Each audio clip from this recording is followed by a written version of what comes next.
നിങ്ങളിപ്പോൾ എൻ്റെ മുന്നിലുള്ള ലോറി കണ്ട ഈ ലോറി മലേഷ്യയിൽ നിന്ന് സിംഗപ്പൂരിലോട്ട് പച്ചക്കറിയും പഴമൊക്കെ ആയിട്ട് വരുന്ന വണ്ടി കേട്ടോ. നമ്മുടെ വിഷയം അതല്ല. റീസെൻ്റ്ലി എനിക്ക് ഇൻസ്റ്റാഗ്രാമിൽ ഒരു പുള്ളിക്കാരൻ മെസ്സേജ് അയച്ചു. പുള്ളിക്കാരൻ സിംഗപ്പൂരിലോട്ട് വർക്കിന് വേണ്ടി വന്നേക്കാണ്. പക്ഷേ പുള്ളിക്കാരൻ വന്ന വിസയിലുള്ള കമ്പനിയിലല്ല പുള്ളിക്കാരൻ വർക്ക് ചെയ്യുന്നത്. പുള്ളിക്കാരൻ വേറൊരു കമ്പനിക്ക് വേണ്ടിയാണ് വർക്ക് ചെയ്യുന്നത്. അതുകൊണ്ട് എന്തെങ്കിലും പ്രശ്നം ഉണ്ടെന്ന് ചോദിച്ചിട്ടാണ് പുള്ളിക്കാരൻ മെസ്സേജ് അയച്ചത്. ഇപ്പോൾ സംഭവം ഒന്നാമത് ഇല്ലീഗലാണ്. അങ്ങനെ വർക്ക് ചെയ്യാൻ പാടില്ല. നമ്മളൊരു കമ്പനിയത്തെ വിസയിൽ വന്നിട്ടുണ്ടെങ്കിൽ ആ കമ്പനിക്ക് മാത്രം നമ്മൾ വർക്ക് ചെയ്യാൻ പാടുള്ളൂ. വേറെ കമ്പനിയിലോട്ടൊന്നും വർക്ക് ചെയ്യാൻ പാടില്ല. പക്ഷേ ഓരോരുത്തരുടെ സാഹചര്യം ഓരോന്നാണല്ലോ.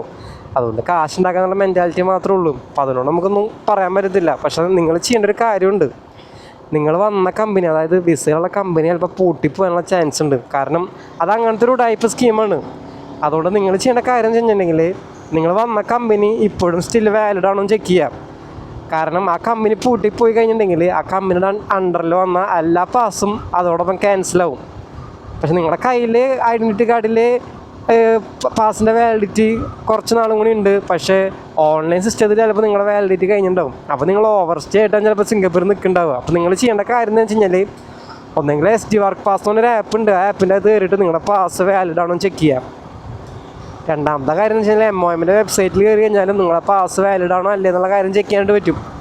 ഇത് രണ്ടും ചെക്ക് ചെയ്തിട്ട് വാലിഡ് ആണെങ്കിൽ എന്താ പറയുക, പോലീസൊക്കെ പിടിക്കാതെ കൊണ്ട് നടക്കാമെന്ന് മാത്രം. കാരണം എങ്ങനെയൊക്കെ പിടിച്ചു കഴിഞ്ഞിട്ടുണ്ടെങ്കിൽ ഇങ്ങനെ വർക്ക് ചെയ്യുന്നതൊക്കെ ഇല്ലീഗലാണ്. പിന്നെ